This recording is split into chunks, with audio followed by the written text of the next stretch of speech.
Chris Mullins, number 24, Isaac Blackley, number 13, and Tim Johnson, number 10. Open it up for questions. Coach, I have to ask, what did you tell them at halftime, and do you wish you could kind of bottle that up? What I told them at halftime wasn't all that worthwhile, and what they did after halftime sure was. We just talked about the fact we missed 12 layups in the first half, and they had 3 offensive putbacks. So you do the math, that's 24 points on layups and 6 points on their putbacks. That's 30 points that should be on the board that isn't.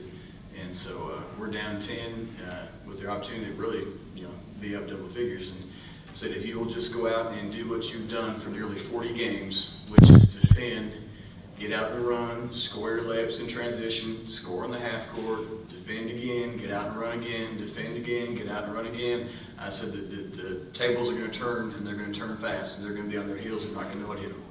Maybe it wasn't what you said, but it seems like in the second half you guys did not settle for outside shots and just take it to the rack. Yeah, they're a very coachable bunch of guys. Defensively, and you touched on it a little bit, but you only sent them to the line 9 times, and that's pretty incredible considering the pace of the game.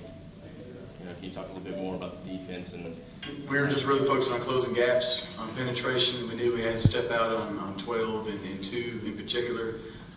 Those are guys that we saw on film. They wouldn't just hit a 3; they'd hit a 3 4 feet behind the 3-point line. So, we were choking on defense, what we call it, when we close gaps. But some of those guys, you got to step out beyond the 3-point line and make them make contested shots. And we've played some really good teams this year that we've had success with by making them have to make contested shots all game long. That's a hard thing for a team to do.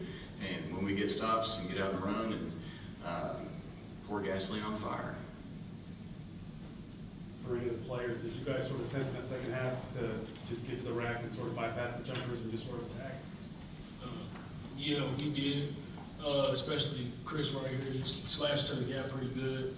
And Tim, we found some gaps. And Coach just told us just to relentlessly just keep doing what we do since the past 40 games, which was attack the rack and stop settling for easy jump shots.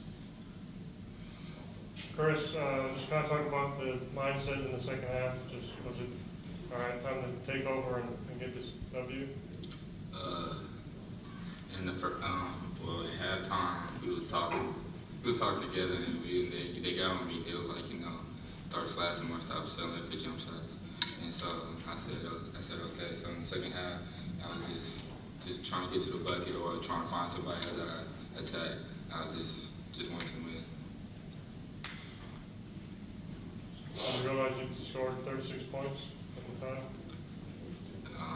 I didn't care how many I scored. I was just trying to win. I don't care if I scored 2 points. I got it. I just wanted to be a state champion. For any other players, just what's this mean to go back to Timberview as state champs? Timothy, speak up. Get us talking. I think it just means everything to us, just for the simple fact that nobody thought we'd be here, and not only be here, but let alone win it. So I think proving everybody around makes this a great experience for not only me, because I'm a senior, but them, because they get to come back and try to do it next year. Coach, what about a little bit of the journey to get here? I mean, you had to fight through a tough district and then fight through it 2 more games against the district opponents, and it seemed like that really would help down the stretch of.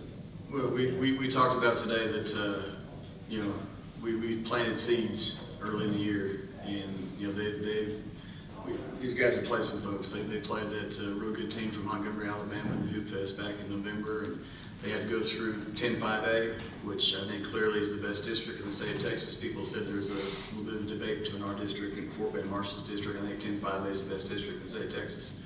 The Whataburger tournament at Christmas time, and then the playoff stretch, we had to beat Sauk after they won 12 in a row. We had to beat Highland Park, they won 17 in a row. We had to beat Waxahachie with an 18-game winning streak. We had to beat Veteran Memorial with a 17-game winning streak. And then we had to beat Marshall today. And I said, today's the day where you harvest what you planted back on October 28th. And by God, they did it. They did it.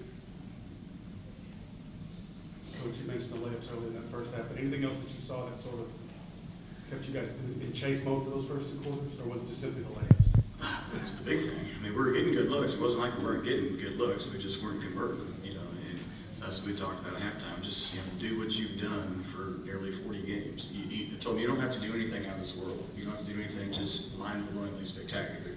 do what you're supposed to do. And I said, and all the reporters are going to talk about the fantastic comeback, even though you just did what you're supposed to be doing all along.